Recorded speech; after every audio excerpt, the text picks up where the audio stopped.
Salve, salve galera, sejam bem-vindos a mais uma aula do curso de História do Paraná para vestibulandos. Hoje a aula 3 fala sobre o tropeirismo. O tropeirismo é um dos top trends dos vestibulares do Paraná. Então, vamos entender esse importante tema muito cobrado dos vestibulares paranaenses. Bom, para entender o tropeirismo, temos que entender então o contexto da colônia portuguesa na América. Vamos lembrar que haviam duas grandes potências colonizadoras na América do século XVI e XVII, né? Que eram os portugueses e os espanhóis. A colônia portuguesa veio dar origem ao Brasil posteriormente. Já as colônias espanholas se subdividiram e veio a se tornar Argentina, Chile, Peru, Colômbia, Venezuela, enfim, várias repúblicas, né, separadas. O fato é que, conforme foi se avançando a exploração do território brasileiro, né, a colonização portuguesa, foi se tendo a necessidade de desenvolver economia, né? Um país gigantesco como o Brasil, com meios de transportes ainda mais precários naquela época, e com a necessidade então de fazer transporte, de conectar as regiões. Havia uma grande demanda por animais de carga, né? Os chamados muares ou as mulas, para fazer o transporte, principalmente, né, em Minas Gerais, porque as mulas, né, têm a facilidade para subir montanhas, morros, enfim, com uma carga considerável de peso. Então havia essa demanda por tropas de muares para transporte. Também havia necessidade de gado de corte e couro. Os grandes experts da pecuária no Brasil eram os estancieiros gaúchos. E um grande centro, então, digamos, redistribuidor do comércio era São Paulo, e no caso das tropas, no caso da pecuária, vai ser Sorocaba. Então, a partir de Sorocaba, o gado que vem do Rio Grande do Sul vai ser comercializado então com Minas Gerais, Goiás e Mato Grosso principalmente.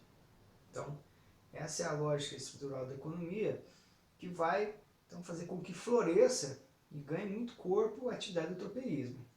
Mas então o que vem a ser o tropeirismo? O tropeirismo então não é só a função econômica de se trabalhar com animais de carga e fazer esses animais se deslocarem por grandes distâncias.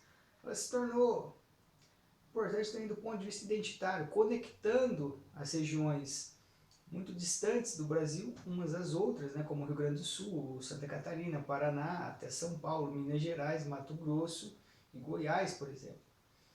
Veja aí que é uma distância muito grande, mesmo falando dos dias de hoje. Agora você imagina naquele tempo onde não havia nem estrada direito e os meios de transporte estão muito mais precários.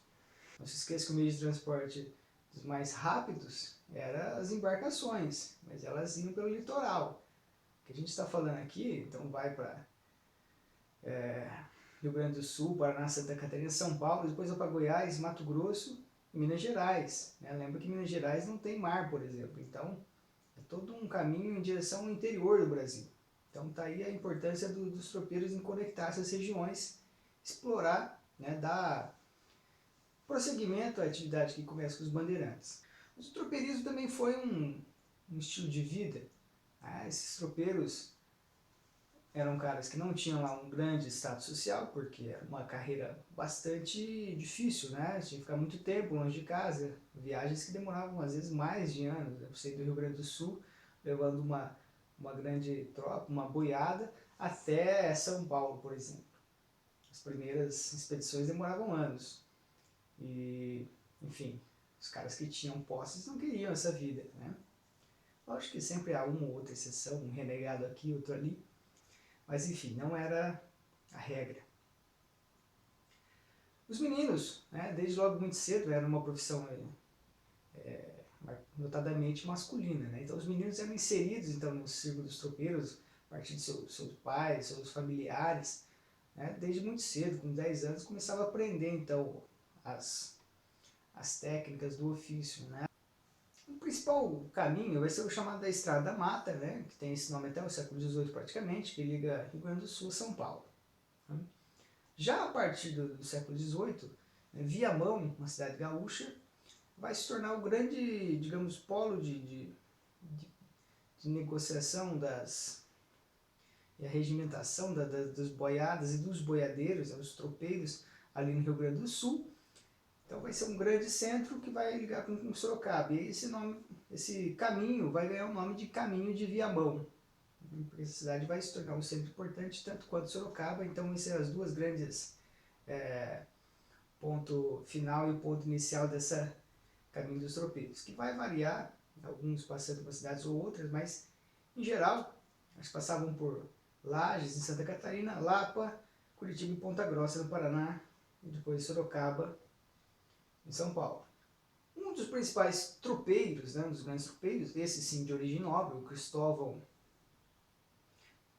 Pereira de Abreu, ele vai ser um dos caras responsáveis então, por criar, consolidar esse caminho de Viamão, né?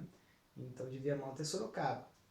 Por volta de 1727 ele faz as primeiras expedições com um número aproximadamente 800 animais, né, carregando 800 animais. Depois de alguns anos ele vai então fazer uma expedição ainda mais ousada, né, com mais de 3.000 animais conectando os domínios. Durante essa viagem, que durou anos, né, porque foi nos precursores a fazer numa tacada só esse caminho, né, que antes o comércio vinha acontecendo, mas em pequenos estirões, digamos assim, pequenas passagens. Mas esse cara ele vai então ter a ideia de criar uma conexão, né, quase que direta, logicamente também com auxílio da coroa, dos governadores, né, das capitanias, enfim. Então ele vai estabelecer esse caminho. Segundo os documentos da época, essas expedições realizadas pelo Cristóvão vão criar mais de 300 pontilhões ao longo desse caminho entre Viamão e Sorocaba, né, para facilitar a passagem dos animais e dos homens que iam junto cuidando dos animais. Então veja que coisa de louco, né? Mas é sabido que esse cara ficou muito rico, né, fazendo esse trabalho que favoreceu não só a ele, mas como aos comerciantes, tanto os gaúchos quanto os paulistas, e também a coroa, né, porque facilitou a conexão e ajudou a povoar o interior do Brasil, né? É sempre bom lembrar que a questão da fronteira ainda não estava muito estabelecida, né? Bem, o Tratado de Tordesilhas, que deixava o Brasil, digamos, pequeno, né?